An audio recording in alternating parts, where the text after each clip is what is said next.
Hi, I'm Andrew, an entrepreneur and a computer science student, Hi, I'm Raveen, a psychology major student.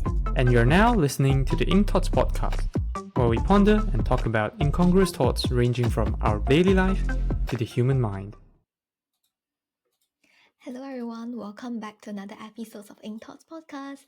Hope everyone has been doing well. I've been working for 3 weeks now. No, 4 weeks now, and things has been good. And like I said, I'll do another episode on this soon about my working experience here in the UK. So, other than that, let's go straight into our topic today. It is something that I rarely talk about, but it's something related to what my background is. I mean, like psychological stuff. Hope everyone would enjoy this. So today, as you can already see from the topic title itself, we're going to talk about the Pygmalion effect.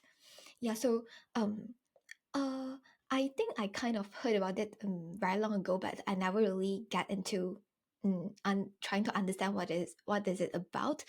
But the other day that it came across, and I thought, why not we just talk about it? And so what is the Pygmalion effect? Yeah, okay. Sorry, I'm so sorry. I just couldn't English suddenly. So the Pygmalion effect is a psychological phenomenon where higher expectations are thought to be able to lead to a better performance and vice versa for lower expectations. It was proposed by the behavioral psychologist Robert Rosenthal, which also explains why sometimes you come across the term being referred to as the Rosenthal effect. So, in simpler terms, we can say that the Pygmalion effect um, if affect when our positive expectations have positively impacted our behavior and performance. I mentioned behavior here too. From my point of view, it is the positive reinforcement that we give it to ourselves in our mind, which could positively lead us to changing our behavior that would lead to a positive end results that we are looking for. Well, we can't always see this. It's an effect, it's a phenomenon, and it is more of a subconscious thing. And it will probably be easier to see the effect from a student or an employee. So let's get into an example. So for example, today your boss handed you an important project and and he or she has high hopes on you. And because of how much they want this to be successful, they will probably provide you with more support when you needed it. And because you can see that from your boss, like you perceive all those like expectations, all those supports from your boss, who is more likely someone that you would like to impress. You can see that he or she has so much trust in you. You are likely to push yourself harder to and utilize the available resources that you could get as much as possible, which at the end of the day, this combined effort increases the likelihood of success in that project itself. So let's say today you're a student. Have you ever had that experience that when one of your teachers believes you so much that he or she believes that you're likely to succeed in your exam or study, that you feel so motivated to work harder and ended up getting better results? For me, I have similar experiences too when I try to reflect on this.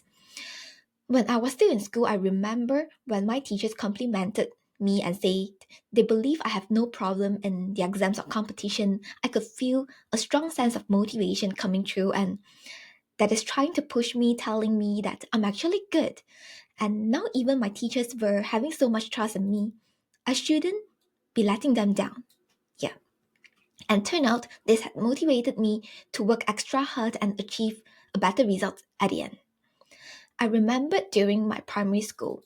Yeah, during that time, I'll say I'm above average. I'm considered quite good in different areas of my study and also my attitudes and all.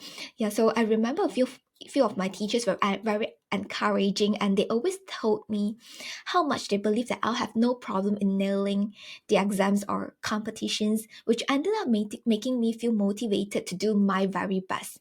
Yeah, although it could come as a bit stressful sometimes, but whenever you think about, yeah, you know how much our teachers believes in me and everything like this, so it ended up making me feel more motivated and more encouraging. That kind of feeling just pushed me through whatever that I'm going through that time.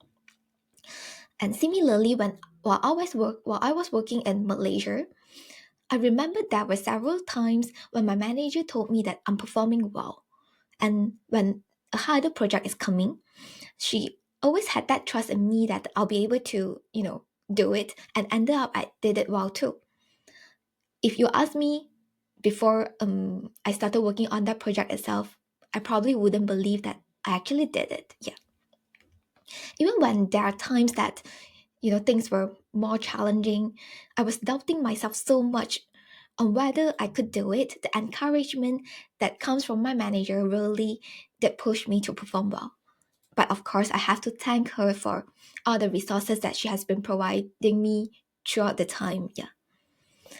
And another thing which I think is worth mentioning here is the Rosenthal effect not only affect ourselves, it also affect others when we do it um, from us. Yeah. This is what I found interesting when I was researching up on this topic while preparing for this episode. So to say today, you are the teacher and you had higher expectations on your students who are representing the class for a storytelling competition. And because of your own expectations, you as a teacher will probably schedule more training and practicing session with the student, which in turn, the student get to practice more and get better each time. Of course, your expectation also kind of motivate the student, and all the resources that you're providing the student with will then lead to a higher likelihood of performing well during the competition. It sounds like I'm repeating myself here, but give it deeper thought. You're the one that are creating the effect now instead of receiving it. Yeah. This kind of reminds me of what I mean. We should always try having a higher expectations on ourselves or on others. Of course, don't forget to be realistic at the same time. It is somehow similar to the stress effect, like the optimum level is beneficial, but when it's too much, things becomes horrible. Yeah. Most of those like bias and effects that we have been seeing all this while, we try to avoid it, but not this. This is actually helpful in some sense. However, it's important to be aware that the Pygmalion effect relies on others' expectations a lot. If we don't have a strong sense of self-worth, it might affect us when they no longer have that high expectations on us. I mean, affect us in a negative way. Yeah, and sometimes when let's say the teacher was only in favor of a few students in the class, it might create a negative effect and impact on the others. Those remaining students who did not feel that their teacher has a high expectation on them, leading them to feel demotivated or don't have strong sense of working hard to achieve better stuff like this. Yeah.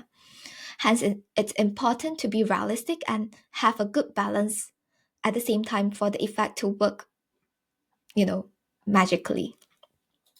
Although the Pygmalion effect does sound fascinating, but there were some research or studies that says that there's some controversies around this effect. So yeah, we have to see things from both sides, right? The good part and also the criticism part. So yeah, let's not get into that today, but just to keep in mind that yeah, there are some controversies. Yeah.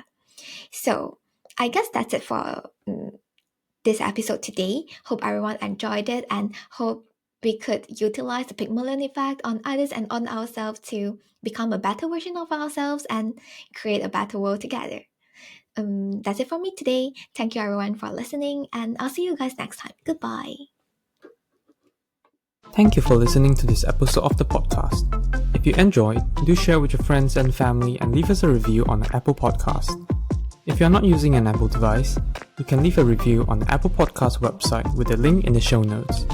If you have any feedback or thoughts which you hope that we'll discuss in the future, feel free to email them to us at hello@incthoughts.com, or alternatively, you can send us a private message on our Facebook, Instagram or Twitter with the username of incthoughtspod.